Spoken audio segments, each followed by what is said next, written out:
जय सिया राम भक्तों, आइए श्रवण करते हैं सुंदर कांड के पाठ का हिंदी भावार्थ। अतुल बल के धाम, सोने के पर्वत के समान कांति युक्त शरीर वाले दैत्य रूपी वन के लिए अग्नि रूप, ज्ञानियों में अग्रगण्य, संपूर्ण गुणों के निधान, वानरों के स्वामी श्री रघुनाथ जी के प्रिय भक्त पवन पुत्र श्री हनुमान जी को मैं प्रणाम करता हूँ। जामवान के सुंदर वचन सुनकर हनुमान जी के हृदय को बहुत ही भाए। उन्होंने कहा, तुम लोग दुख सहकर, कंदमूल फल खाकर तब मेरी राह देखना।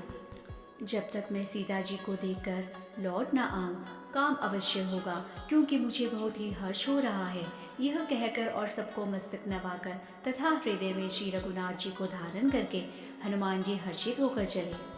समुद्र के तीर पर एक सुंदर पर्वत था। हनुमान जी खेल से ही कूदकर उसके ऊपर जा चढ़े और बार बार श्री रघुवीर का स्मरण करके अत्यंत बलवान हनुमान जी उस पर से बड़े वेग से उछले। जिस पर्वत पर हनुमान जी पैर रखकर चले, वह तुरंत ही पाताल में धंस गया। जैसे श्री रघुनाथ जी का अमोघ बाण चलता है, उसी तरह हनुमान जी चले। समुद्र ने उन्हें श्री रघुनाथ जी का दूत समझकर मैनाक पर्वत से कहा कि हे मैनाक, तू इनकी थकावट दूर करने वाला हो। हनुमान जी ने उसे हाथ से छू लिया, फिर प्रणाम करके कहा, श्री रामचंद्र जी का काम किए बिना मुझे विश्राम कहाँ। देवताओं ने पवन पुत्र हनुमान जी को जाते हुए देखा। उनके विशेष बल बुद्धि को जानने के लिए उन्होंने सुरसा नामक सर्पों की माता को भेजा। उसने आकर हनुमान जी से यह बात कही, आज देवताओं ने मुझे भोजन दिया है। यह वचन सुनकर पवन कुमार हनुमान जी ने कहा, श्री राम जी का कार्य करके मैं लौट आऊं और सीता जी की खबर प्रभु को सुना दूं, तब मैं आकर तुम्हारे मुंह में घुस जाऊंगा। हे माता, मैं सत्य कहता हूँ, अभी मुझे जाने दो।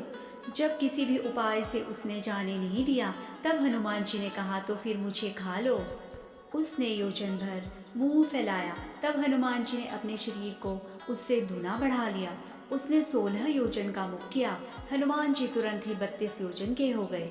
जैसे जैसे सुरसा मुख का विस्तार बढ़ाती थी, हनुमान जी उतना दूना रूप दिखलाते थे।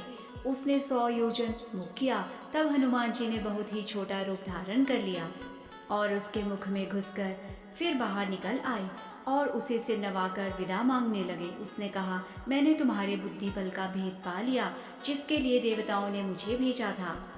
तुम श्री रामचंद्र जी का सब कार्य करोगे, क्योंकि तुम बल बुद्धि के भंडार हो। यह आशीर्वाद देकर वह चली गई। तब हनुमान जी हर्षित होकर चले। समुद्र में एक राक्षसी रहती थी। वह माया करके आकाश में उड़ते हुए पक्षियों को पकड़ लेती थी। आकाश में जो जीव जंतु उड़ा करते थे, वह जल में उसकी परछाई देखकर उस परछाई को पकड़ लेती थी, जिससे वे उड़ नहीं सकते थे। इस प्रकार वह सदा आकाश में उड़ने वाले जीवों को खाया करती थी। उसने वही छल हनुमान जी से भी किया। हनुमान जी ने तुरंत ही उसका कपट पहचान लिया। पवन पुत्र धीर बुद्धिवीर श्री हनुमान जी उसको मारकर समुद्र के पार गए। वहां जाकर उन्होंने वन की शोभा देखी। मधु पुष्प रस से लोभ से भौरे गुजर रहे थे। अनेक प्रकारों के वृक्ष फल फूल से शोभित हैं। पक्षी और पशुओं के समूह को देखकर तो वे मन में प्रसन्न हुए। सामने एक विशाल पर्वत देखकर हनुमान जी भय त्याग कर उस पर दौड़कर जा चढ़े। शिव जी कहते हैं, हे उमा, इसमें वानर हनुमान की कुछ बड़ाई नहीं है। यह प्रभु का प्रताप है, जो काल को भी खा जाता है। पर्वत पर चढ़कर उन्होंने लंका देखी। बहुत ही बड़ा किला है, कुछ कहा नहीं जाता। वह अत्यंत ऊंचा है। उसके चारों ओर समुद्र है। सोने के परकोटे का परम प्रकाश हो रहा है। विचित्र मणियों से जड़ा हुआ सोने का परकोटा है। उसके अंदर बहुत से सुंदर सुंदर घर हैं। चौराहे, बाजार, सुंदर मार्ग, गलियां, सुंदर नगर बहुत प्रकार से सजा हुआ है। हाथी, घोड़े, खच्चरों के समूह तथा पैदल और रथों के समूहों को कौन कौन गिन सकता है। अनेक रूपों के राक्षसों के दल हैं। उनकी अत्यंत बलवती सेना वर्णन करते नहीं बनती। वन, बाग, उपवन, तालाब, कुएं, बावलियां सुशोभित है। मनुष्य, नाग, देवताओं और गंधर्वों की कन्याएं अपने सौंदर्य से मुनियों के भी मन को मोह लेती हैं। कहीं पर्वत के समान विशाल शरीर वाले बड़े ही बलवान पहलवान गरज रहे हैं। भयंकर शरीर वाले करोड़ों योद्धा यत्न करके नगर की चारों दिशाओं में रखवाली करते हैं। कहीं दुष्ट राक्षस भैंसों, मनुष्यों, गायों, गधों और बकरों को खा रहे हैं, तुलसीदास जी ने इनकी कथा इसलिए कुछ थोड़ी सी कही है कि ये निश्चय ही श्री रामचंद्र जी के बाण रूपी तीर्थ में शरीरों को त्याग कर परम गति पाएंगे। नगर के बहुसंख्यक रखवालों को देखकर हनुमान जी के मन में विचार किया कि अत्यंत छोटा रूप धरूं और रात के समय नगर में प्रवेश करूं। हनुमान जी मच्छर के समान रूप धारण कर नर रूप से लीला करने वाले भगवान श्री रामचंद्र जी का स्मरण करके लंका को चले। लंकनी नाम की एक राक्षसी रहती थी। वह बोली, मेरा निरादर करके बिना मुझसे पूछे कहाँ चले जा रहे हो? हे मूर्ख, तूने मेरा भेद नहीं जाना। जहाँ तक जितने चोर हैं वे सब मेरे आहार हैं। महाकपि हनुमान जी ने उसे एक घुसा मारा जिससे वह खून की उल्टी करती हुई पृथ्वी पर लुढ़क पड़ी। वह लंकिनी फिर अपने को संभाल कर उठी और डर के मारे हाथ जोड़कर विनती करने लगी। रावण को जब ब्रह्मा जी ने वर दिया था तब चलते समय उन्होंने मुझे राक्षसों के विनाश की यह पहचान बता दी थी। जब तू बंदर के मारने से व्याकुल हो जाए तब तू राक्षसों का संहार हुआ जान लेना। हे तात, मेरे बड़े पुण्य हैं जो मैं श्री रामचंद्र जी के दूत को नेत्रों से देख पाई। हे तात, स्वर्ग और मोक्ष के सब सुखों को तराजू के एक पलड़े में रखा जाए तो भी वे सब मिलकर उस सुख के बराबर नहीं हो सकते जो लव क्षण मात्र के सत्संग से होता है। अयोध्यापुरी के राजा श्री रघुनाथ जी को हृदय में रखे हुए नगर में प्रवेश करके सब काम कीजिए। उनके लिए विष अमृत हो जाता है, शत्रु मित्रता करने लगते हैं, समुद्र गाय के खुर के बराबर हो जाता है, अग्नि में शीतलता आ जाती है। और हे गरुड़ जी, सुमेरु पर्वत उसके लिए रज के समान हो जाता है, जिसे श्री रामचंद्र जी ने एक बार कृपा करके देख लिया। तब हनुमान जी ने बहुत ही छोटा रूप धारण किया और भगवान का स्मरण करके नगर में प्रवेश किया। उन्होंने एक एक महल की खोज की, जहाँ तहाँ असंख्य योद्धा देखे। फिर वे रावण के महल में गए। वह अत्यंत विचित्र था जिसका वर्णन नहीं हो सकता। हनुमान जी ने उस रावण को शयन किए देखा, परंतु महल में जानकी जी नहीं दिखाई दी। फिर एक सुंदर महल दिखाई दिया, उसमें भगवान का एक अलग मंदिर बना हुआ था। वह महल श्री राम जी के आयुध धनुष बाण के चिन्हों से अंकित था। उसकी शोभा वर्णन नहीं की जा सकती। वहां नवीन नवीन तुलसी के वृक्ष समूहों को देखकर कपिराज श्री हनुमान जी हर्षित हुए। लंका तो राक्षसों के समूह का निवास स्थान है, यहाँ सज्जन साधु पुरुष का निवास कहाँ? हनुमान जी मन में इस प्रकार तर्क करने लगे। उसी समय विभीषण जी जागे। विभीषण ने राम नाम का स्मरण किया। हनुमान जी ने उन्हें सज्जन जाना और हृदय में हर्षित हुए। हनुमान जी ने विचार किया, इनसे हट करके परिचय करूंगा, क्योंकि साधु से कार्य की हानि नहीं होती। ब्राह्मण का रूप धरकर हनुमान जी ने उन्हें वचन सुनाए। सुनते ही विभीषण जी उठकर वहां आए, प्रणाम करके कुशल पूछी। हे ब्राह्मण देव, अपनी कथा समझाकर कहिए। क्या आप हरि भक्तों में से कोई हैं? क्योंकि आपको देखकर मेरे हृदय में अत्यंत प्रेम उमड़ रहा है। अथवा क्या आप दीनों से प्रेम करने वाले स्वयं श्री राम जी हैं, जो मुझे बड़भागी बनाने घर बैठे दर्शन देकर कृतार्थ करने आए हैं? तब हनुमान जी ने श्री रामचंद्र जी की सारी कथा कहकर अपना नाम बताया। सुनते ही दोनों के शरीर पुलकित हो गए और श्री राम जी के गुण समूहों का स्मरण करके दोनों के मन प्रेम और आनंद में मग्न हो गए। विभीषण जी ने कहा, हे पवन पुत्र, मेरी रहनी सुनो। मैं यहाँ वैसे ही रहता हूँ जैसे दांतों के बीच में बेचारी जीव। हे तात, मुझे अनाथ जानकर सूर्य कुल के नाथ श्री रामचंद्र जी क्या कभी मुझ पर कृपा करेंगे? मेरा तामसी शरीर होने से साधन तो कुछ बनता नहीं और न मन में श्री रामचंद्र जी के चरण कमलों में प्रेम ही है। परंतु हे हनुमान, अब मुझे विश्वास हो गया है कि श्री राम जी की मुझ पर कृपा है, क्योंकि हरि की कृपा के बिना संत नहीं मिलते।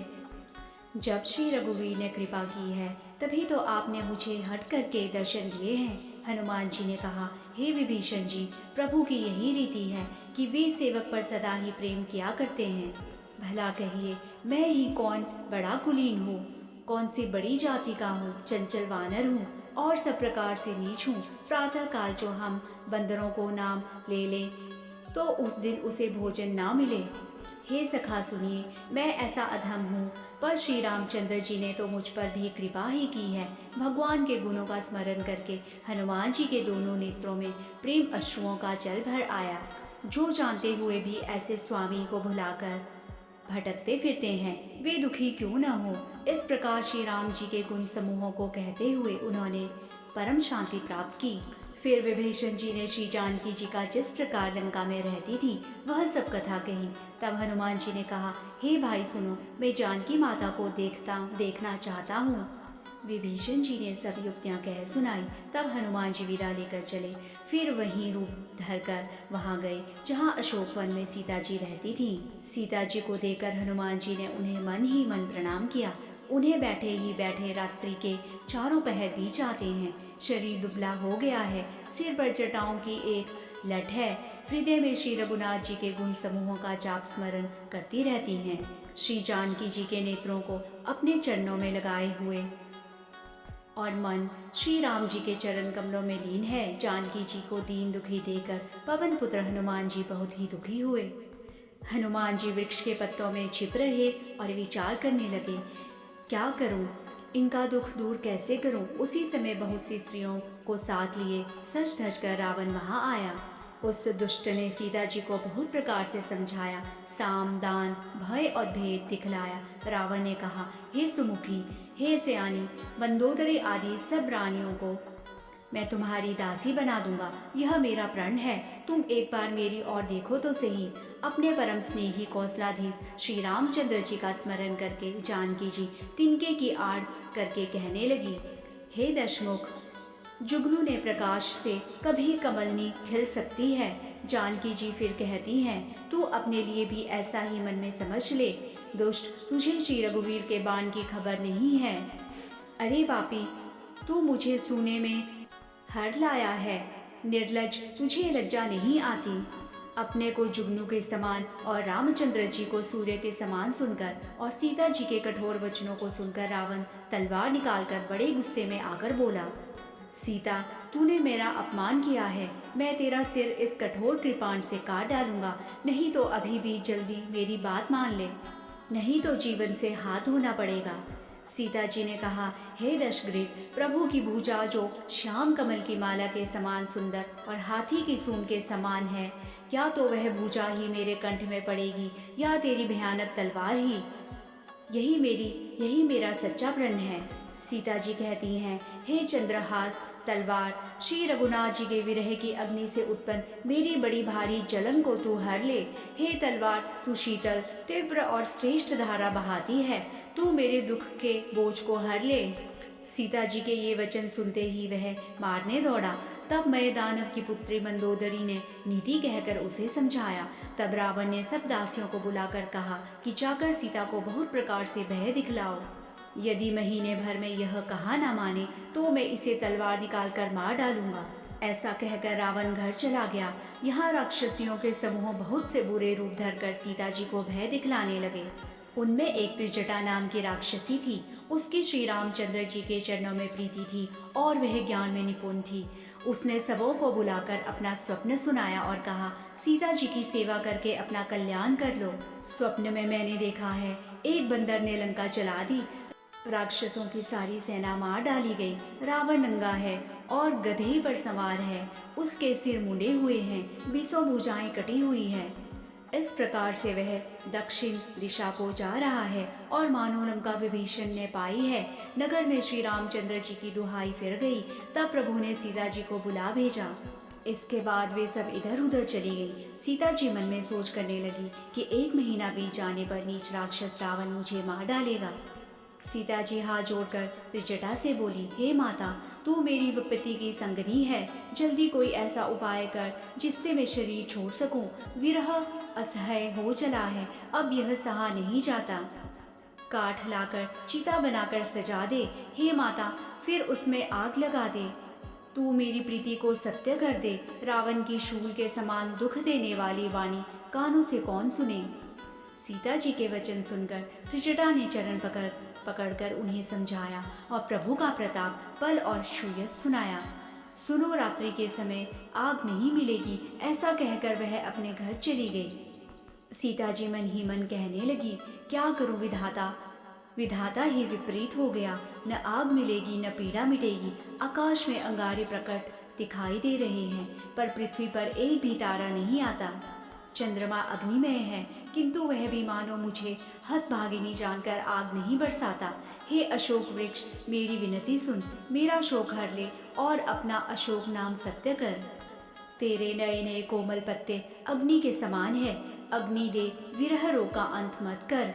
सीता जी को विरह से परम व्याकुल देकर वह क्षण हनुमान जी को कल्प के समान बीता। तब हनुमान जी ने हृदय में विचार कर सीता जी के सामने अंगूठी डाल दी, मानो अशोक ने अंगारा दे दिया। यह समझकर सीता जी ने हर्षित होकर उठाकर उसे हाथ में ले लिया। तब उन्होंने राम नाम से अंकित अत्यंत सुंदर एवं मनोहर अंगूठी देखी। अंगूठी को पहचान कर सीता जी आश्चर्यचकित होकर उसे देखने लगी और हर्ष तथा विषाद से हृदय में अंकुला उठी। वे सोचने लगी, श्री रघुनाथ जी तो सर्वथा अजेय हैं, उन्हें कौन जीत सकता है। और माया से ऐसी माया के उत्पादन से सर्वथा रहित दिव्य चिन्ह में अंगूठी बनाई नहीं जा सकती। सीता जी मन में अनेक प्रकार के विचार कर रही थी। इसी समय हनुमान जी मधुर वचन बोले। वे श्री रामचंद्र जी के गुणों का वर्णन करने लगे, जिनके सुनते ही सीता जी का दुख भाग गया। वे कान और मन लगाकर उन्हें सुनने लगी। हनुमान जी ने आदि से लेकर अब तक की सारी कथा कह सुनाई। सीता जी बोली, जिसके कानों के लिए अमृत रूप यह सुंदर कथा कही, वह हे भाई प्रकट क्यों नहीं होता। तब हनुमान जी पास चले गए। उन्हें देखकर सीता जी फिरकर मुख फेर कर बैठ गईं। उनके मन में आश्चर्य हुआ। हनुमान जी ने कहा, हे माता जानकी, मैं श्री राम जी का दूत हूँ, करुणा निधान की सच्ची शपथ करता हूँ। हे माता, यह अंगूठी मैं ही लाया हूँ। श्री राम जी ने मुझे आपके लिए यह सहीदानी निशानी या पहचान दी है। सीता जी ने पूछा, नर और वानर का संग कहो कैसे हुआ।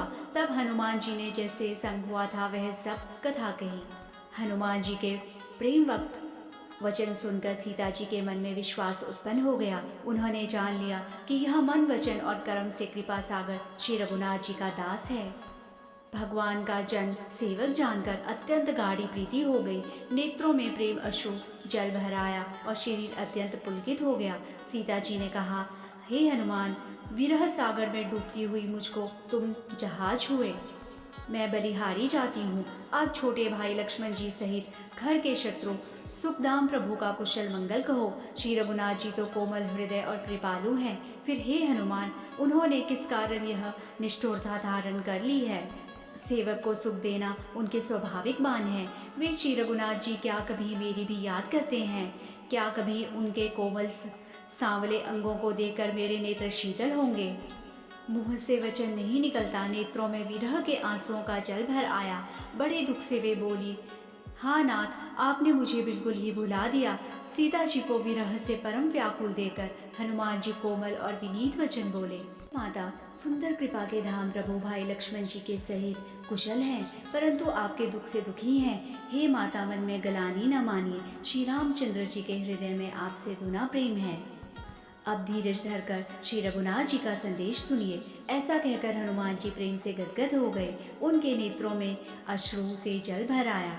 श्री रामचंद्र जी ने कहा है कि हे सीते, तुम्हारे वियोग में मेरे लिए सभी पदार्थ प्रतिकूल हो गए हैं। वृक्षों के नए नए कोमल पत्ते मानो अग्नि के समान, रात्रि काल रात्रि के समान, चंद्रमा सूर्य के समान, और कमलों के वन भालों के वन के समान हो गए हैं। मेघ मानो खौलता हुआ तेल बरसाते हैं। जो हित करने वाले थे वे ही अब पीड़ा देने लगे हैं। त्रिवेद वायु शाम के श्वास के समान हो गई है। मन का दुख कह डालने से भी कुछ घट जाता है, पर कहूँ किससे, यह दुख कोई जानता नहीं। हे प्रिय, मेरे और तेरे प्रेम का तत्व रहस्य एक मेरा मन ही जानता है, और वह मन सदा तुम्हारे ही पास रहता है। बस मेरे प्रेम का सार इतने में ही समझ लेना। प्रभु का संदेश सुनते ही जानकी जी प्रेम में मग्न हो गई। उन्हें शरीर की सुध न रही। हनुमान जी ने कहा, हे माता, हृदय में धैर्य धारण करो और सेवकों को सुख देने वाले श्री रामचंद्र जी का स्मरण करो। श्री रघुनाथ जी की प्रभुता को हृदय में लाओ और मेरे वचन सुनकर कार्यता छोड़ दो। राक्षसों के समूह पतंगों के समान और श्री रघुनाथ जी के बाण अग्नि के समान हैं। हे माता, हृदय में धैर्य धारण करो और राक्षसों को जला ही समझो। श्री रामचंद्र जी ने यदि खबर पाई होती तो वे विलंब न करते। हे जानकी जी, राम बाण रूपी सूर्य के उदय होने पर राक्षसों की सेना रूपी अंधकार कहाँ रह सकता है। हे माता, मैं आपको अभी यहाँ से ले जा सकता हूँ, पर श्री रामचंद्र जी की शपथ है, मुझे प्रभु की आज्ञा नहीं है। हे माता, कुछ दिन और धीरज धरो, श्री रामचंद्र जी वानरों सहित यहाँ आएंगे और राक्षसों को मारकर आपको ले जाएंगे। नारद आदि ऋषि मुनि तीनों लोकों में उनका यश गाएंगे। हे पुत्र, सब वानर तुम्हारे ही समान नन्हे नन्हे से होंगे, राक्षस तो बड़े बलवान योद्धा हैं। सीता जी बोली, अतः मेरे हृदय में बड़ा भारी संदेह होता है। यह सुनकर हनुमान जी ने अपना शरीर प्रकट किया।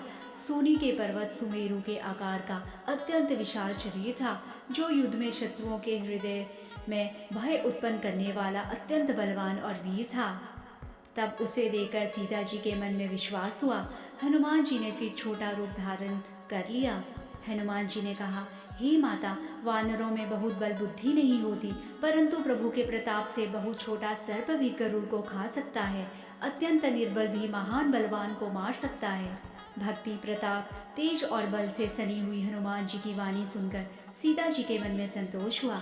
उन्होंने श्री राम जी के प्रिय जानकर हनुमान जी को आशीर्वाद दिया कि हे तात, तुम बल और शील के निधान हो। हे पुत्र, तुम अजर, बुढ़ापे से रहित, अमर और गुणों के खजाने हो। श्री रघुनाथ जी तुम पर बहुत कृपा करें, प्रभु कृपा करें। ऐसा कानों में सुनते ही हनुमान जी पूर्ण प्रेम में मग्न हो गए। हनुमान जी ने बार बार सीता जी के चरणों में सिर नवाया और फिर हाथ जोड़कर कहा, हे माता, अब मैं कृतार्थ हो गया। आपका आशीर्वाद अचूक है, यह बात प्रसिद्ध है। हे माता, सुंदर फल वाले वृक्षों को देखकर मुझे बड़ी ही भूख लग आई है। सीता जी ने कहा, बड़े भारी योद्धा राक्षस इस वन की रखवाली करते हैं। हनुमान जी ने कहा, यदि आप मन में सुख माने प्रसन्न होकर आज्ञा दें तो मुझे उनका भय तो बिल्कुल नहीं है। हनुमान जी को बुद्धि और बल में निपुण देखकर जानकी जी ने कहा, जाओ, श्री रघुनाथ जी के चरणों को हृदय में धारण करके मीठे फल खाओ। वे सीता जी को सिर नवाकर चले और बाग में घुस गए। फल खाए और वृक्षों को तोड़ने लगे। वहां बहुत से योद्धा रखवाले थे। उनमें से कुछ को मार डाला और कुछ ने जाकर रावण से पुकार की और कहा, हे नाथ, एक बड़ा भारी बंदर आया है। उसने अशोकवाड़ी का उजाड़ डाली, फल खाए, वृक्षों को उखाड़ डाला और रखवालों को मसल मसल कर जमीन पर डाल दिया। यह सुनकर रावण ने बहुत से योद्धा भेजे। उन्हें देखकर हनुमान जी ने गर्जना की। हनुमान जी ने सब राक्षसों को मार डाला। कुछ जो अधमरे थे चिल्लाते हुए गए। फिर रावण ने अक्षय कुमार को भेजा। वह असंख्य श्रेष्ठ योद्धाओं को साथ लेकर चला। उसे आते देखकर हनुमान जी ने एक वृक्ष लेकर ललकारा और उसे मारकर महाध्वनि से गर्जना की। उन्होंने सेना में से कुछ को मार डाला और कुछ को मसल डाला और कुछ को पकड़ पकड़ कर धूल में मिला दिया।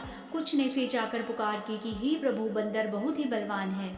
पुत्र का वध सुनकर रावण क्रोधित हो उठा और उसने बलवान मेघनाद को भेजा मारना और कहा, हे पुत्र, उसे मारना नहीं, उसे बांध लाना। उस बंदर को देखा जाए कि कहाँ का है। इंद्र को जीतने वाला अतुलनीय योद्धा मेघनाद चला। भाई का मारा जान सुन उसे क्रोध हो आया। हनुमान जी ने देखा कि अब भयानक योद्धा आया है। तब वे कटकटाकर गरजे और दौड़े। उन्होंने एक बहुत बड़ा वृक्ष उखाड़ लिया और लंकेश्वर रावण के पुत्र मेघनाद को बिना रथ का कर दिया। रथ को तोड़कर उसे नीचे पटक दिया। उसके हाथ जो बड़े बड़े योद्धा थे, उनको पकड़ पकड़ कर हनुमान जी अपने शरीर से मसलने लगे। उन सबको मारकर फिर मेघनाद से लड़ने लगे। लड़ते हुए ऐसे मालूम होते थे मानो दो गजराज श्रेष्ठ हाथी भिड़ गए हों। हनुमान जी उसे एक घुसा मारकर वृक्ष पर जा चढ़े। उसको क्षण भर के लिए मूर्छा आ गई। फिर उठकर उसने बहुत माया रची, परंतु पवन के पुत्र उससे जीते नहीं जाते। अंत में उसने ब्रह्मास्त्र का संधान किया। तब हनुमान जी ने मन में विचार किया कि यदि ब्रह्मास्त्र को नहीं मानता तो उसकी अपार महिमा मिट जाएगी। उसने हनुमान जी को ब्रह्म बाण मारा, जिसके लगते ही वे वृक्ष से नीचे गिर पड़े, परंतु गिरते समय भी उन्होंने बहुत सी सेना मार डाली। जब उसने देखा कि हनुमान जी मूर्छित हो गए, तब वह उनको नागपाश से बांधकर ले गया। शिव जी कहते हैं, हे भवानी, जिनका नाम जपकर ज्ञानी विवेकी मनुष्य जन्म मरण के बंधन को काट डालते हैं, उनका दूध कहीं बंधन में आ सकता है क्या? किंतु प्रभु के कार्य के लिए हनुमान जी ने स्वयं अपने को बंधा लिया। बंदर का बांधा जाना सुनकर राक्षस दौड़े और कौतुक के लिए सब सभा में आए। हनुमान जी ने जाकर रावण की सभा देखी। उसकी अत्यंत प्रभुता ऐश्वर्य कुछ नहीं कही नहीं जाती। देवता और दिग्गज हाथ जोड़े बड़ी नम्रता के साथ भयभीत हुए सब रावण की भौं ताक रहे हैं, उसका रुख देख रहे हैं। उसका ऐसा प्रताप देखकर भी हनुमान जी के मन में जरा भी डर नहीं हुआ। वे ऐसे निशंक खड़े रहे जैसे सर्पों के समूह में गरुड़ निशंक निर्भय रहते हैं। हनुमान जी को देखकर रावण दुर्वचन कहता हुआ खूब हंसा। फिर पुत्रवध का स्मरण किया तो उसके हृदय में विषाद उत्पन्न हुआ। लंकापति रावण ने कहा, हे वानर, तू कौन है? किसके बल पर तूने वन को उजाड़ कर नष्ट कर डाला? क्या तूने कभी मुझे मेरा नाम और यश कानों से नहीं सुना? मैं तुझे अत्यंत निशंक देख रहा हूँ। तूने किस अपराध से राक्षसों को मारा?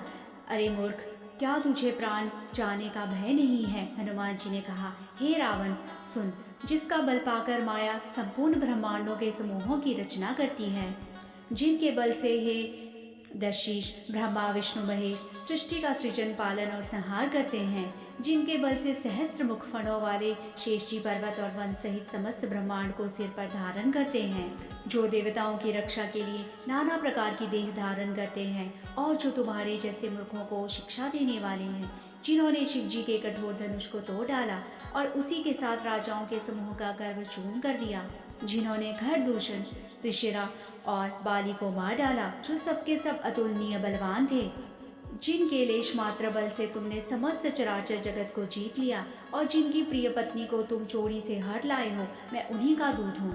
मैं तुम्हारी प्रभुता को खूब जानता हूँ। सहस्त्रबाहु से तुम्हारी लड़ाई हुई थी और बाली से युद्ध करके तुमने यश प्राप्त किया था। हनुमान जी के मार्मिक वचन सुनकर रावण ने हंसकर बात टाल दी।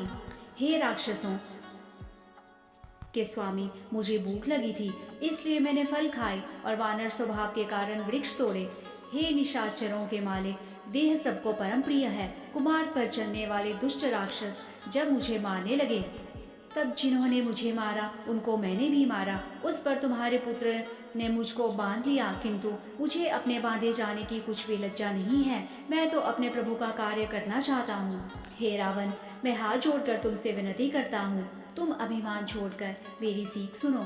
तुम अपने पवित्र कुल का विचार करके देखो और भ्रम को छोड़कर भक्त भयहारी भगवान को भजो, जो देवता, राक्षस और समस्त चराचर को खा जाता है। वह काल भी जिनके डर से अत्यंत डरता है। उनसे कदापि वैर न करो और मेरे कहने से जानकी जी को दे दो। घर के शत्रु श्री रघुनाथ जी शरणागतों के रक्षक और दया के समुद्र हैं। शरण जाने पर प्रभु तुम्हारा अपराध भुलाकर तुम्हें अपनी शरण में रख लेंगे। तुम श्री रामचंद्र जी के चरण कमलों को हृदय में धारण करो और लंका का अचल राज्य करो। ऋषि पुलस्त्य जी का यश निर्मल चंद्रमा के समान है। उस चंद्रमा में तुम कलंक न बनो। राम नाम के बिना वाणी शोभा नहीं पाती। हे रावण, मैं प्रतिज्ञा करके कहता हूँ कि राम विमुख की रक्षा करने वाला कोई भी नहीं है। हजारों शंकर, विष्णु और ब्रह्मा भी श्री राम जी के साथ द्रोह करने वाले तुमको नहीं बचा सकते।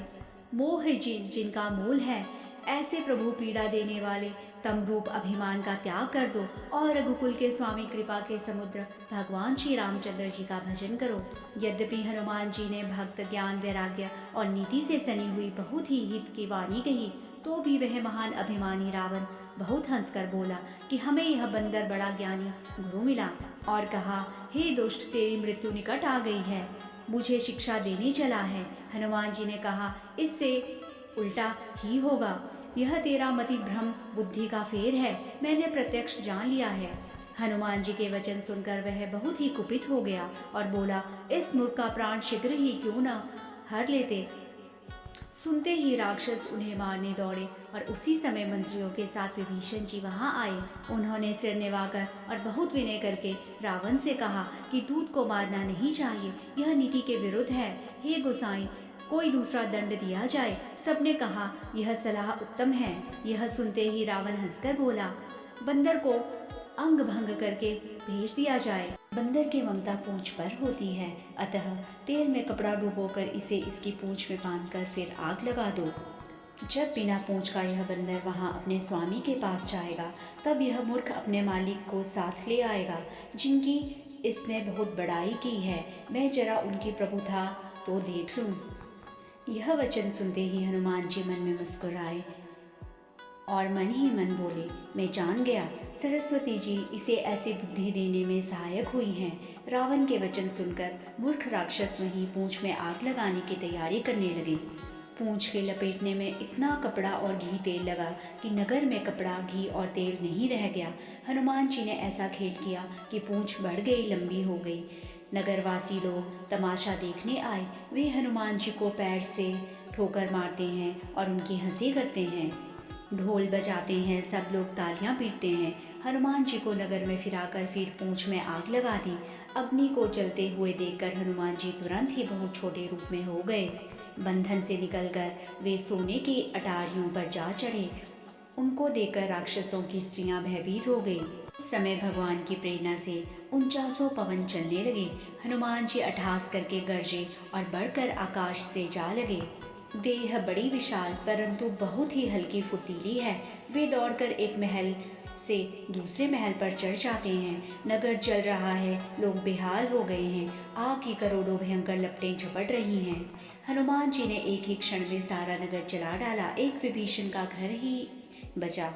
शिव जी कहते हैं, हे पार्वती, जिन्होंने अग्नि को बनाया हनुमान जी उन्हीं के दूत हैं। इसी कारण वे अग्नि से नहीं जले। हनुमान जी ने उलट पलट कर एक ओर से दूसरी ओर तक सारी लंका जला दी। फिर वे समुद्र में कूद पड़े।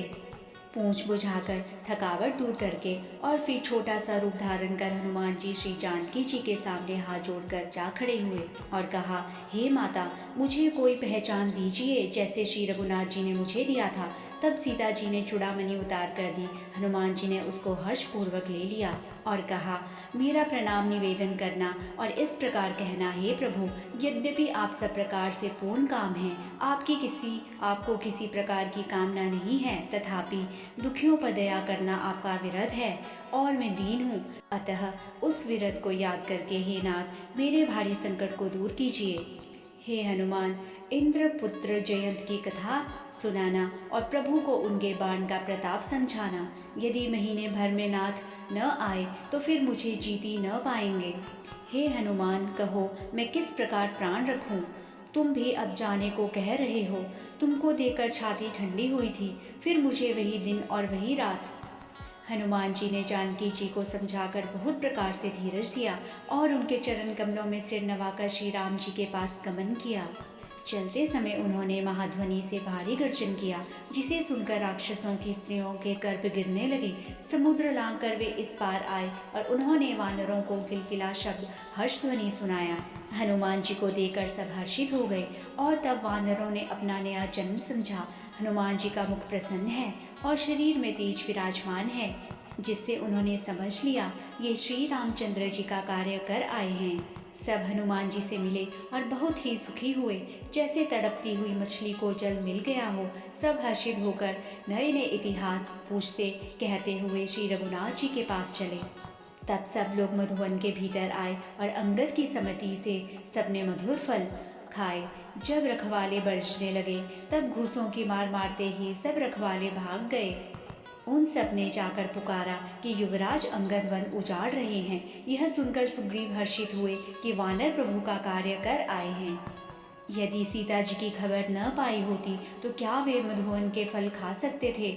इस प्रकार राजा सुग्रीव मन में विचार कर ही रहे थे कि समाज सहित वानर आ गए। सबने आकर सुग्रीव के चरणों में सिर नवाया। कपिराज सुग्रीव सभी से बड़े प्रेम के साथ मिले। उन्होंने कुशल पूछी। तब वानरों ने उत्तर दिया, आपके चरणों के दर्शन से सब कुशल हैं। श्री राम की कृपा से विशेष कार्य हुआ। हे नाथ, हनुमान ने सब कार्य किया और सब वानरों के प्राण बचा लिए। यह सुनकर सुग्रीव जी हनुमान जी से फिर मिले और सब वानरों समेत श्री रघुनाथ जी के पास चले। श्री राम जी ने जब वानरों को कार्य किए हुए आते देखा तब उनके मन में विशेष हर्ष हुआ। दोनों भाई स्फटिक शिला पर बैठे थे। सब वानर जाकर उनके चरणों पर गिर पड़े। दया की राशि श्री रघुनाथ जी सबसे प्रेम सहित गले लगाकर मिले और कुशल पूछी। तब जामवान ने हनुमान जी के सुंदर चरित्र श्री रघुनाथ जी को सुनाए। चरित्र सुनने पर कृपानिधि श्री रामचंद्र जी के मन को बहुत ही अच्छा लगा। उन्होंने हर्षित होकर हनुमान जी को फिर हृदय से लगा लिया और कहा, हनुमान, कहो सीता किस प्रकार रहती और अपने प्राणों की रक्षा करती है? हनुमान जी ने कहा, आपका नाम रात दिन पहरा देने वाला है, आपका ध्यान ही किवाड़ है, नेत्रों को अपने चरणों में लगाए रहती हैं। चलते समय उन्होंने मुझे चूड़ामणि उतार कर दी। श्री रघुनाथ जी ने उसे लेकर हृदय से लगा लिया। हनुमान जी ने फिर कहा, हे नाथ, दोनों नेत्रों में जल भरकर जानकी जी ने मुझसे सब कुछ वचन कहे हैं। छोटे भाई समेत प्रभु के चरण पकड़ना और कहना कि आप दीन बंधु हैं, शरणागत के दुखों को हरने वाले हैं, और मैं मन, वचन और कर्म से आपके चरणों की अनुरागिनी हूँ। फिर स्वामी ने मुझे किस अपराध से त्याग दिया? हाँ, एक दोष मैं अपना अवश्य मानती हूँ कि आपका वियोग होते ही मेरे प्राण नहीं चले गए, किंतु हे नाथ, यह तो नेत्रों का अपराध है जो प्राणों के निकलने में हठपूर्वक बाधा देते हैं। विरह अग्नि है, शरीर रुई है और श्वास पवन है। इस प्रकार अग्नि और पवन का संयोग होने से यह शरीर क्षण मात्र में जल सकता है, परंतु नेत्र अपने हित के लिए प्रभु का स्वरूप देकर सुखी होने के लिए जल आंसू बरसाते हैं, जिससे विरह की आग से भी देह जलने नहीं पाती। सीता जी की विपत्ति बहुत बड़ी है, हे दीन दयालु, वह बिना कहीं ही अच्छी है, कहने से आपको बड़ा क्लेश होगा। हे करुणा निधान, उनका एक एक पल कल्प के समान बीतता है, अतः हे प्रभु, तुरंत चलिए और अपनी भुजाओं के बल से दुष्टों के दल को जीतकर सीता जी को ले आइए। सीता जी का दुख सुनकर सुख के धाम प्रभु के कमल नेत्रों में जल भर आया और वे बोले, मन, वचन और शरीर से जिसे मेरी ही गति, मेरा ही आश्रय है, उसे क्या स्वप्न में भी विपत्ति हो सकती है? हनुमान जी ने कहा, हे प्रभु, विपत्ति तो वही तभी है जब आपका भजन स्मरण न हो। हे प्रभु, राक्षसों की बात ही कितनी है, आप शत्रु को जीतकर जानकी जी को ले आइए। भगवान कहने लगे, हे हनुमान, तुम्हारे समान मेरा उपकारी देवता, मनुष्य अथवा मुनि कोई भी शरीरधारी नहीं है। मैं तुम्हारा प्रत्युपकार बदले में उपकार तो क्या करूं? मेरा मन भी तुम्हारे समान नहीं हो सकता। हे पुत्र, मैंने मन में विचार करके देख लिया है कि तुमसे उऋण नहीं हो सकता। देवताओं के रक्षक प्रभु बार बार हनुमान जी को देख रहे हैं, नेत्रों में प्रेम अश्रुओं का जल भरा है और शरीर अत्यंत पुलकित है। प्रभु के वचन सुनकर और उनके प्रसन्न मुख तथा पुलकित अंगों को देखकर हनुमान जी हर्षित हो गए और प्रेम में विकल होकर, हे भगवान, मेरी रक्षा करो कहते हुए श्री राम जी के चरणों में गिर पड़े। प्रभु उनको बार बार उठाना चाहते हैं, परंतु प्रेम में डूबे हुए हनुमान जी को चरणों से उठाना सुहाता नहीं। प्रभु का कर कमल हनुमान जी के सिर पर है। उस स्थिति का स्मरण करके शिव जी प्रेम मगन हो गए। फिर मन को सावधान करके शंकर जी अत्यंत सुंदर कथा कहने लगे। हनुमान जी को उठाकर प्रभु ने हृदय से लगाया और हाथ पकड़कर अत्यंत निकट बैठा लिया। हे हनुमान, बताओ तो, रावण के द्वारा सुरक्षित लंका और उसके बड़े बांके किले को तुमने किस तरह चलाया? हनुमान जी ने प्रभु को प्रसन्न जाना और वे अभिमान रहित वचन बोले, बंदर का बस यही बड़ा पुरुषार्थ है कि वह एक डाल से दूसरी डाल पर चला जाता है। मैंने जो समुद्र लांघकर सोने का नगर चलाया और राक्षस गण को मारकर अशोक वन को उजाड़ डाला, यह सब तो है श्री रघुनाथ जी, आपका ही प्रताप है। हे नाथ, इसमें मेरी प्रभुता बड़ाई कुछ भी नहीं है। हे प्रभु, जिस पर आप प्रसन्न हो उसके लिए कुछ भी कठिन नहीं है। आपके प्रभाव से रुई बड़वानल को निश्चय ही जला सकती है। मुझे अत्यंत सुख देने वाली अपनी निश्चल भक्ति कृपा करके दीजिए। हनुमान जी की अत्यंत सरल वाणी सुनकर हे भवानी, तब प्रभु श्री रामचंद्र जी ने एवं मस्तु ऐसा कहा, जिसने श्री राम जी का स्वभाव जान लिया उसे भजन छोड़कर दूसरी बात ही नहीं सुहाती। यह स्वामी सेवक का संवाद जिसके हृदय में आ गया वह श्री रघुनाथ जी के चरणों की भक्ति पा गया। प्रभु के वचन सुनकर वानरगण कहने लगे, कृपालु आनंद कंद श्री राम जी की जय हो। तब श्री रघुनाथ जी ने कपिराज सुग्रीव को बुलाया और कहा, चलने की तैयारी करो। अब विलंब किस कारण किया जाए, वानरों को तुरंत आज्ञा दो। यह लीला देखकर बहुत से फूल बरसाकर और हर्षित होकर देवता आकाश से अपने अपने लोक को चले। वानरराज सुग्रीव ने शीघ्र ही वानरों को बुलाया। सेनापतियों के समूह आ गए। वानर भालुओं के झुंड अनेक रंगों के हैं और उनमें अतुलनीय बल है। वे प्रभु के चरण कमलों में सिर नवाते हैं। महान बलवान रीछ और वानर गरज रहे हैं। श्री राम जी ने वानरों की सारी सेना देखी, तब कमल नेत्रों से कृपा पूर्वक उनकी ओर दृष्टि डाली। राम कृपा का बल पाकर श्रेष्ठ वानर मानो पंख वाले बड़े पर्वत हो गए। तब श्री राम जी ने हर्षित होकर प्रस्थान किया। उनके प्रस्थान के समय शकुन होना यह नीति है। प्रभु का प्रस्थान जानकी जी ने भी जान लिया। उनके बाएं अंग फड़क फड़क कर मानो कह देते थे कि श्री रामचंद्र जी आ रहे हैं। जानकी जी को जो जो शकुन होते थे वही वही रावण के लिए अपशकुन हुए। सेना चली, असंख्य वानर और भालू गर्जना कर रहे हैं। नख ही जिनके शस्त्र हैं, वे इच्छा अनुसार चलने वाले रीछ वानर पर्वतों और वृक्षों को धारण किए कोई आकाश मार्ग से और कोई पृथ्वी पर चले जा रहे हैं। वे सिंह के समान गर्जना कर रहे हैं।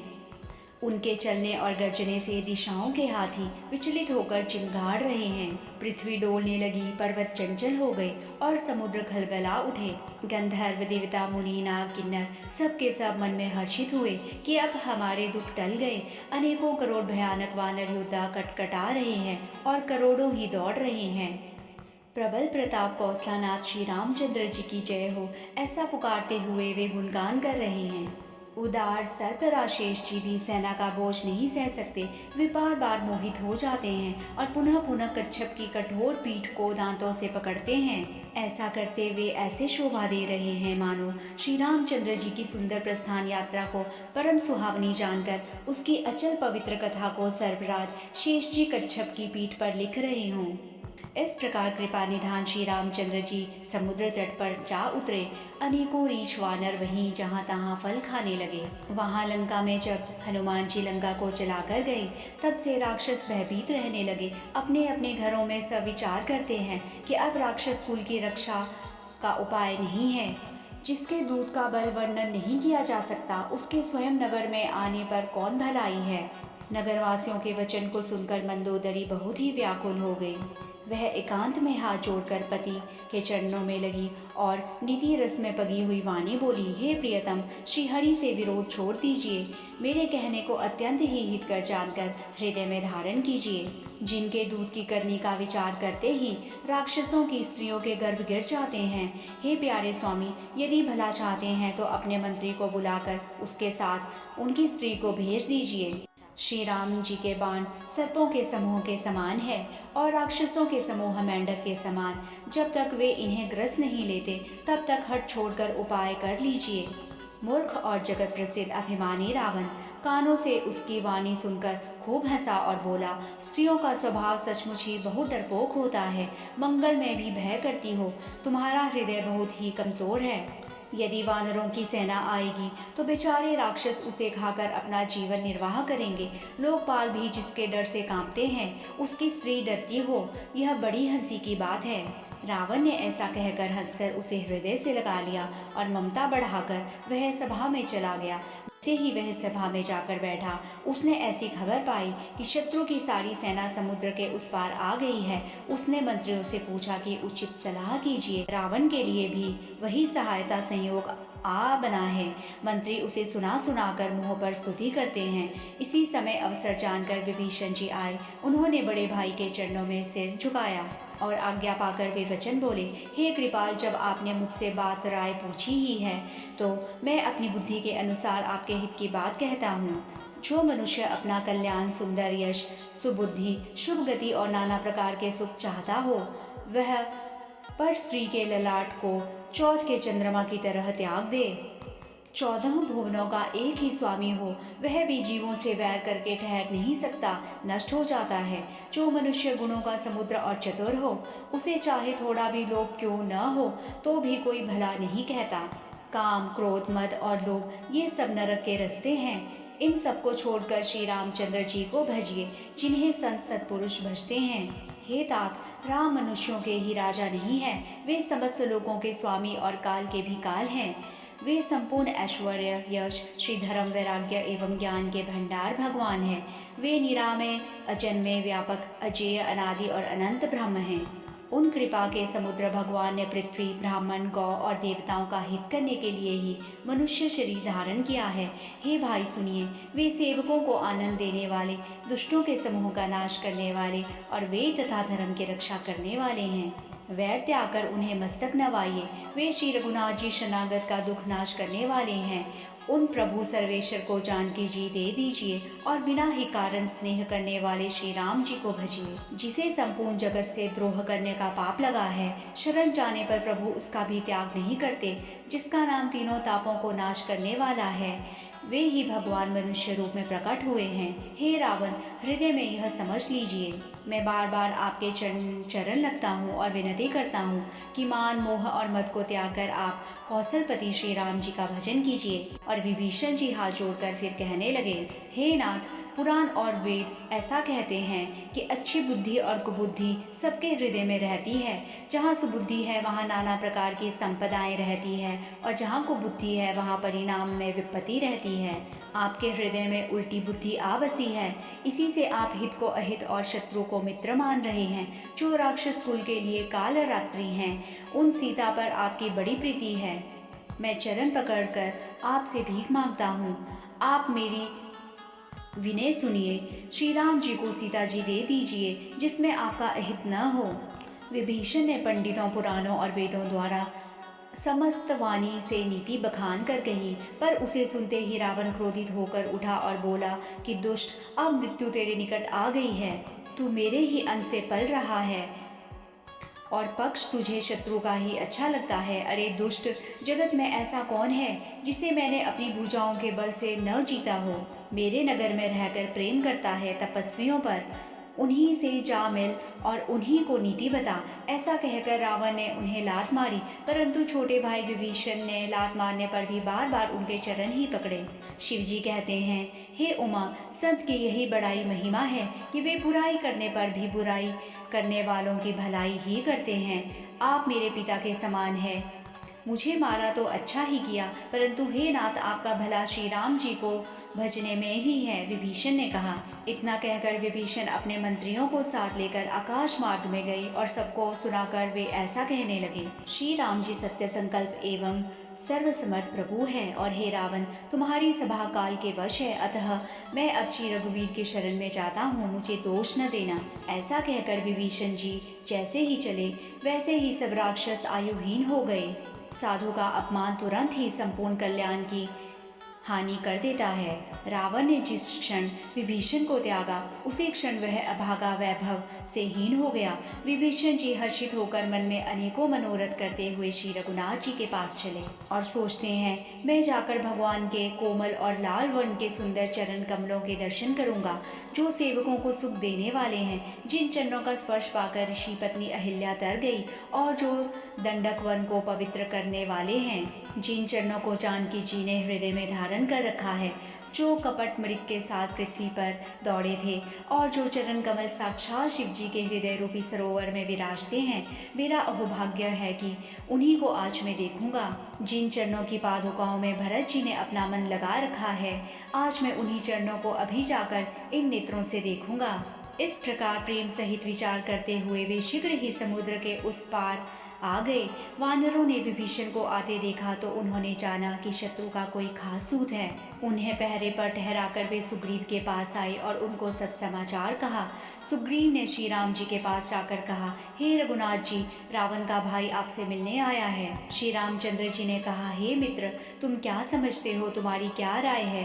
वानरा सुग्रीव ने कहा, हे महाराज, राक्षसों की माया जानी नहीं जाती। यह इच्छा अनुसार रूप बदलने वाला छली न जाने किस कारण आया है। जान पड़ता है यह मूर्ख हमारा भेद लेने आया है, इसलिए मुझे तो यही अच्छा लगता है, इसे बांध के रखा जाए। राम जी ने कहा, हे मित्र, तुमने नीति तो अच्छी विचारी, परंतु मेरा प्रण तो है शरणागत के भय को हर लेना। प्रभु के वचन सुनकर हनुमान जी हर्षित हुए और मन ही मन कहने लगे, भगवान कैसे शरणागत वत्सल हैं, शरण में आए हुए पर पिता की भांति प्रेम करने वाले हैं। श्री राम जी बोले, जो मनुष्य अपने अहित का अनुमान करके शरण में आए हुए का त्याग कर देता है, वे क्षुद्र है, पापमय है, उन्हें देखने में भी हानि है, पाप लगता है।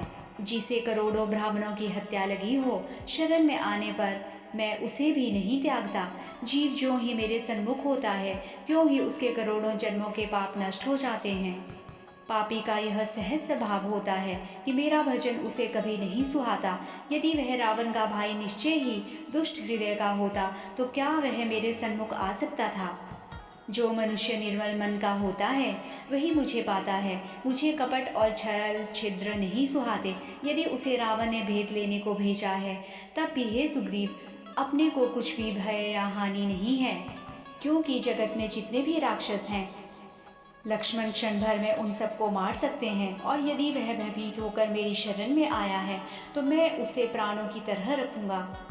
कृपा के धाम श्री राम जी ने हंसकर कहा, दोनों ही स्थितियों में उसे ले आओ। तब अंगद और हनुमान सहित सुग्रीव जी कृपालु श्री रामचंद्र जी की जय हो कहते हुए चले। विभीषण जी को आदर सहित आगे करके वानर फिर वहां चले जहां करुणा की खान श्री रघुनाथ जी थे। नेत्रों को आनंद का दान देने वाले अत्यंत सुखद दोनों भाइयों को विभीषण जी ने दूर से देखा। फिर शोभा के धाम श्री राम जी को देखकर वे पलक मारना रोकर ठिठक ठिठक कर स्तब्ध होकर एकटक देखते ही रह गए। भगवान की विशाल भुजाएं हैं, लाल कमल के समान नेत्र हैं और शरणागत के भय का नाश करने वाला सांवला शरीर है। सिंह के से कंधे हैं, विशाल वक्षस्थल अत्यंत शोभा दे रहा है। असंख्य कामदेवों के मन को मोहित करने वाला मुख है। भगवान के स्वरूप को देखकर विभीषण जी के नेत्रों में जल भर आया और शरीर अत्यंत पुलकित हो गया। फिर मन में धीरज धरकर उन्होंने कोमल वचन कहे, हे नाथ, मैं दशमुख रावण का भाई हूँ। हे देवताओं के रक्षक, मेरा जन्म राक्षस कुल में हुआ है। मेरा तामसी शरीर है, स्वभाव से ही मुझे पाप प्रिय है, जैसे उल्लू को अंधकार पर सहज स्नेह होता है। मेरे कानों से आपका सुयश सुनकर आया हूँ कि प्रभु भव जन्म मरण के भय का नाश करने वाले हैं। हे दुखियों के दूर करने वाले और शरणागत को सुख देने वाले श्री रघुवीर, मेरी रक्षा कीजिए। प्रभु ने उन्हें ऐसा कहकर दंडवत करते देखा तो वे अत्यंत हर्षित होकर तुरंत उठे। विभीषण जी के दीन वचन सुनने पर प्रभु के मन को बहुत ही अच्छा लगा। उन्होंने अपनी विशाल भुजाओं से पकड़कर उनको हृदय से लगा लिया। छोटे भाई लक्ष्मण जी सहित गले मिलकर उनको अपने पास बैठाकर श्री राम जी ने भक्तों के भय को हरने वाले वचन बोले, हे लंकेश, परिवार सहित अपनी कुशल कहूँ, तुम्हारा निवास बुरी जगह पर है। दिन रात दुष्टों की मंडली में बसते हो। ऐसी दशा में हे सखे, तुम्हारा धर्म किस प्रकार निपटा है। मैं तुम्हारी सब रीति जानता हूँ। तुम अत्यंत नीति निपुण हो, तुम्हें अनीति नहीं सुहाती। विभीषण ने कहा, हे तात, नरक में रहना वरन अच्छा है, परंतु विधाता दुष्ट का संग कभी न दे। हे रघुनाथ जी, अब आपके चरणों का दर्शन कर कुशल से हूँ, जो आपने अपना सेवक जानकर मुझ पर दया की है। तब तक जीव की कुशल नहीं और न स्वप्न में भी उसके मन को शांति है, जब तक वह शोक के घर काम विषय कामना को छोड़कर श्री राम जी को नहीं भजता। लोभ, मोह, मत्सर, मद और मान आदि अनेकों दुष्ट तभी तक हृदय में बसते हैं जब तक कि धनुष बाण और कमर में तरकस धारण किए हुए श्री रघुनाथ जी हृदय में नहीं बसते। हे श्री राम जी, आपके चरणाविंद के दर्शन कर अब मैं कुशल से हूँ, मेरे भारी भय मिट गए। हे कृपालु, आप जिस पर अनुकूल होते हैं उसे तीनों प्रकार के भवशूल नहीं व्यापते। मैं अत्यंत नीच स्वभाव का राक्षस हूँ। मैंने कभी शुभ आचरण नहीं किया, जिनका रूप मुनियों के भी ध्यान में नहीं आता, उन प्रभु ने स्वयं हर्षित होकर मुझे हृदय से लगा लिया। हे कृपा और सुख के पूर्ण श्री राम जी, मेरा अत्यंत असीम सौभाग्य है जो मैंने ब्रह्मा और शिव जी के द्वारा सेवित युगल चरण कमलों को अपने नेत्रों से देखा। श्री राम जी ने कहा, मैं तुम्हें अपना स्वभाव कहता हूँ, जिसे काकभूषुंडी शिव जी और पार्वती जी भी जानती हैं। कोई मनुष्य जड़ चेतन जगत का द्रोही हो, यदि वह भी भयभीत होकर मेरी शरण तक कर आ जाए और मद मोह तथा नाना प्रकार के छल कपट त्याग दे, तो मैं उसे बहुत शीघ्र साधु के समान कर देता हूँ, जो समदर्शी है, जिसे कुछ इच्छा नहीं है और जिसके मन में हर्ष, शोक और भय नहीं है। ऐसा सज्जन मेरे हृदय में कैसे बसता है, जैसे लोभी के हृदय में धन बसा करता है। जो साकार भगवान के उपासक हैं, दूसरे के हित में लगे रहते हैं, नीति और नियमों में दृढ़ हैं और जिन्हें ब्राह्मणों के चरणों में प्रेम है, वे मनुष्य मेरे प्राणों के समान हैं। हे लंकापति, तुम्हारे अंदर उपर्युक्त सब गुण हैं, इससे तुम मुझे अत्यंत प्रिय हो। श्री राम जी के वचन सुनकर सब वानरों के समूह कहने लगे, कृपा के समूह श्री राम जी की जय हो। प्रभु की वाणी सुनते हैं और उसे कानों के लिए अमृत जानकर विभीषण जी अघाते नहीं हैं। वे बार बार श्री राम जी के चरण कमलों को पकड़ते हैं और कहते हैं, हे चराचर जगत के स्वामी, हे शरणागत के रक्षक, हे सबके हृदय के भीतर की जानने वाले, मेरे हृदय में पहले कुछ वासना थी, वह प्रभु के चरणों की प्रीति रूपी नदी में बह गई। अब तो हे कृपालु, शिव जी के मन को सदैव प्रिय लगने वाली अपनी पवित्र भक्ति मुझे दीजिए। ऐसा ही हो कहकर रणधीर प्रभु श्री राम जी ने तुरंत ही समुद्र का जल मांगा और कहा, हे सखा, यद्यपि तुम्हारी इच्छा नहीं है, पर जगत में मेरा दर्शन अमोघ है। ऐसा कहकर श्री राम जी ने उनको राज तिलक कर दिया। आकाश से पुष्पों की अपार वृष्टि हुई। श्री राम जी ने रावण की क्रोध रूपी अग्नि में, जो अपनी विभीषण की श्वास वचन रूपी पवन से प्रचंड हो रही थी, जलते हुए विभीषण को बचा लिया और उसे अखंड राज्य दिया। शिव जी ने जो संपत्ति रावण को 10 सिरों की बलि देने पर दी थी, वही संपत्ति श्री रघुनाथ जी ने विभीषण को बहुत सकुशते हुए दी। अपना सेवक जानकर विभीषण को श्री राम जी ने अपना लिया। प्रभु का स्वभाव वानर कुल के मन को बहुत अच्छा लगा। फिर सब कुछ जानने वाले, सबके हृदय में बसने वाले, सब रूपों में प्रकट, सबसे रहित, उदासीन, कारण मनुष्य बने हुए तथा राक्षसों के कुल का नाश करने वाले श्री राम जी ने नीति की रक्षा करने वाले वचन बोले। हे वीर वानरा सुग्रीव और लंकापति विभीषण, इस गहरे समुद्र को किस प्रकार पार किया जाए? अनेक जाति के मगर, सांप और मछलियों से भरा हुआ यह अत्यंत अथाह समुद्र पार करने में सब प्रकार से कठिन है। विभीषण जी ने कहा, हे रघुनाथ जी, यद्यपि आपका एक बाण ही करोड़ों समुद्रों को सोखने वाला है, तथापि नीति ऐसी कह गई है कि पहले जाकर समुद्र से प्रार्थना की जाए। हे प्रभु, समुद्र आपके कुल में बड़े पूर्वज हैं, वे विचार कर उपाय बतला देंगे। तब रीछ और वानरों की सेना बिना ही परिश्रम के समुद्र के पार उतर जाएंगी। राम जी ने कहा, हे सखा, तुमने अच्छा उपाय बताया, यही किया जाए। यदि देव सहायक हो। यह सलाह लक्ष्मण जी के मन को अच्छी नहीं लगी। श्री राम जी के वचन सुनकर तो उन्होंने बहुत ही दुख पाया। लक्ष्मण जी ने कहा, हे नाथ, देव का कौन भरोसा, मन में क्रोध कीजिए और समुद्र को सुखा डालिए। आलसी लोग ही देव देव पुकारा करते हैं। यह सुनकर श्री रघुवीर जी हंसकर बोले, ऐसे ही करेंगे, मन में धीरज रखो। ऐसा कहकर छोटे भाई को समझाकर प्रभु श्री रघुनाथ जी समुद्र के समीप गए। उन्होंने पहले सिर नवाकर प्रणाम किया, फिर किनारे पर कुछ बिछाकर बैठ गए। इधर जो ही विभीषण जी ने प्रभु के पास आए थे, वैसे ही रावण ने उनके पीछे दूत भेजे थे। कपट से वानर का शरीर धारण कर उन्होंने सब लीलाएं देखी। वे अपने हृदय में प्रभु के गुणों की और शरणागत पर उनके स्नेह की सराहना करने लगे।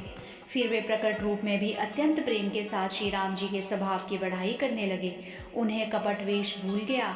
सब वानरों ने जाना कि ये शत्रु के दूत हैं और वे उन सबको बांधकर सुग्रीव के पास ले आए। सुग्रीव ने कहा, सब वानरों सुनो, राक्षसों के अंग भंग करके भेज दो। सुग्रीव के वचन सुनकर वानर दौड़े।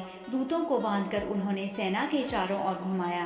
वानर उन्हें बहुत तरह से मारने लगे। वे दीन होकर पुकारते थे, फिर भी वानरों ने उन्हें नहीं छोड़ा। जो हमारे नाक कान काटेगा, उसे कौशलाधीश श्री रामचंद्र जी की सौगंध है। दोनों दूतों ने पुकार कर कहा। यह सुनकर लक्ष्मण जी ने सबको निकट बुलाया। उन्हें बड़ी दया लगी। इससे हंसकर उन्होंने राक्षसों को तुरंत ही छुड़ा दिया और कहा, रावण के हाथ में यह चिट्ठी देना और कहना, हे कुलघातक, लक्ष्मण के शब्दों को बांचो। लक्ष्मण जी के चरणों में मस्तक नवाकर श्री राम जी के गुणों की कथा वर्णन करते हुए दूत तुरंत ही चल दिए। श्री राम जी का यश कहते हुए वे लंका में आए और उन्होंने रावण के चरणों में शीश नवाया। दशमुख रावण ने हंसकर बात पूछी, अपनी कुशल क्यों नहीं कहता?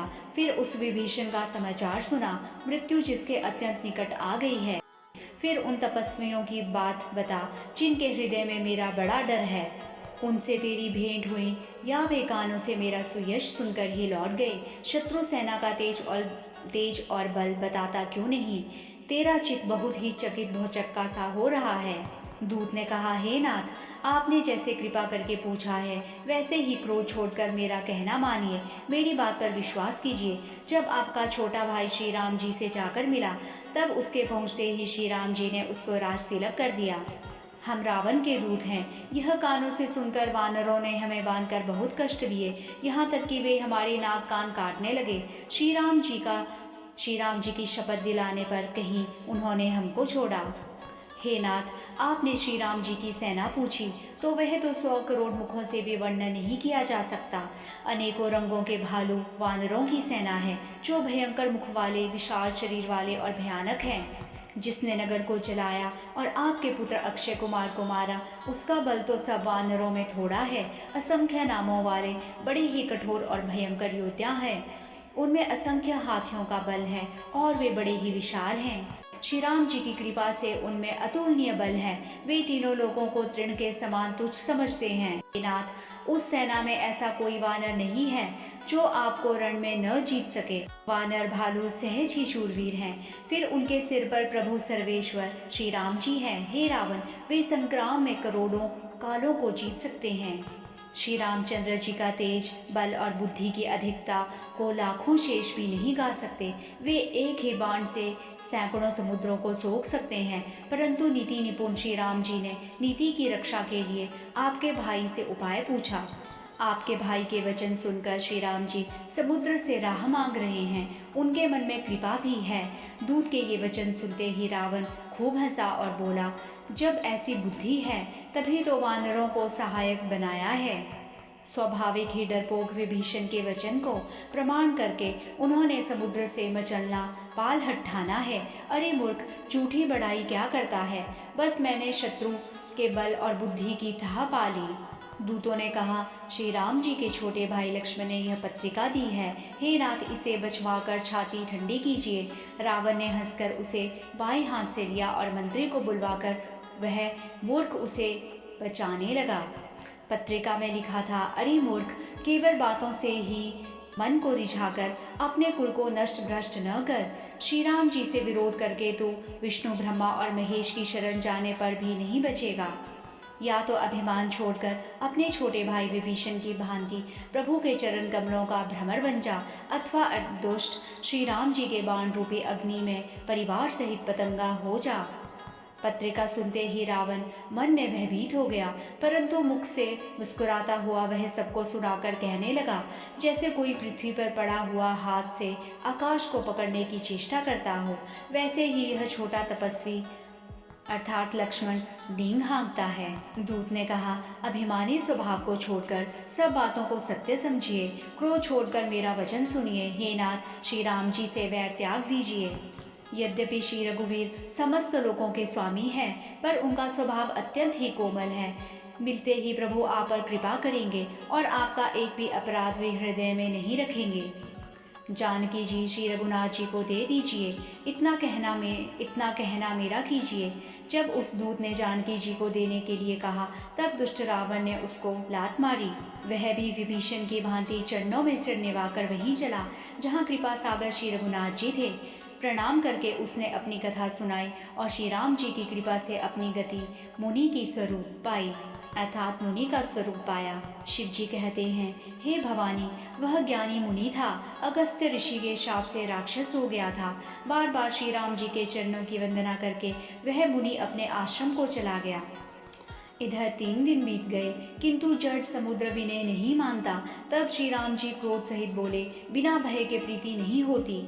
हे लक्ष्मण, धनुष बाण लाओ, मैं अग्नि बाण से समुद्र को सोख डालूं। मूर्ख से विनय, कुटिल के साथ प्रीति, स्वाभाविक ही कंजूस से सुंदर, नीति उदारता का उपदेश, ममता में फंसे हुए मनुष्य से ज्ञान की कथा, अत्यंत लोभी से वैराग्य का वर्णन, क्रोधी से शांति की बात और कामी से भगवान की कथा, इनका वैसा ही फल होता है जैसा उसर में बीज बोने से होता है। ऐसा कहकर श्री रघुनाथ जी ने धनुष चढ़ाया। यह मत लक्ष्मण जी के मन को बहुत अच्छा लगा। प्रभु ने भयानक अग्नि बाण संधान किया, जिससे समुद्र के हृदय के अंदर अग्नि की ज्वाला उठी। मगर, सांप तथा मछलियों के समूह व्याकुल हो गए। जब समुद्र ने जीवों को जलते जाना, तब सोने के थाल में अनेक मणियों, रत्नों को भरकर अभिमान छोड़कर वह ब्राह्मण के रूप में आया। काकभुशुंडी जी कहते हैं, हे गरुड़ जी, चाहे कोई करोड़ों उपाय करके सींचे, पर केला तो काटने पर ही फलता है।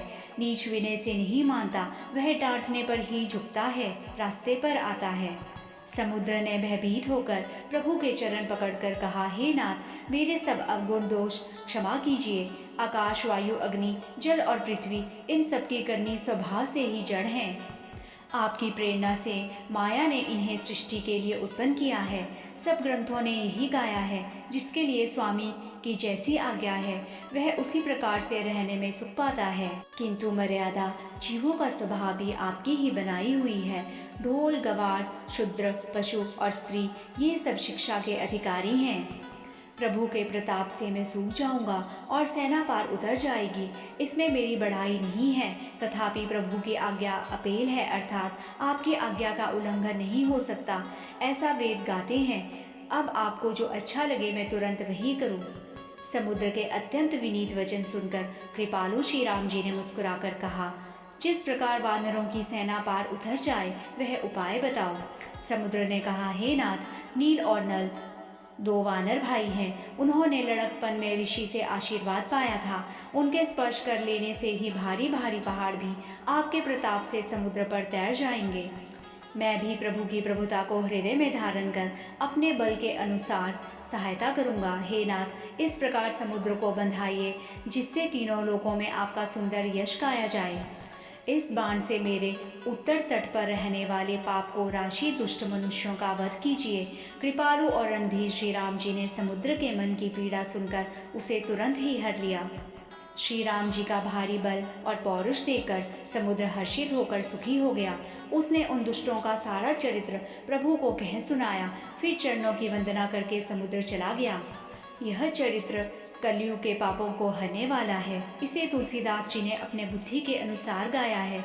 श्री रघुनाथ जी के गुण समूह सुख के धाम, संदेह का नाश करने वाले और विषाद का दमन करने वाले हैं। अरे मूर्ख मन, तू संसार का सब आशा भरोसा त्याग कर निरंतर इन्हें गा और सुन। श्री रघुनाथ जी का गुणगान संपूर्ण सुंदर मंगलों का देने वाला है। जो इसे आदर सहित सुनेंगे वे बिना किसी जहाज अन्य साधन के ही भवसागर को तर जाएंगे। कलयुग के समस्त पापों का नाश करने वाले श्री रामचरितमानस का यह 5वां सोपान और ये सुंदरकांड समाप्त होता है।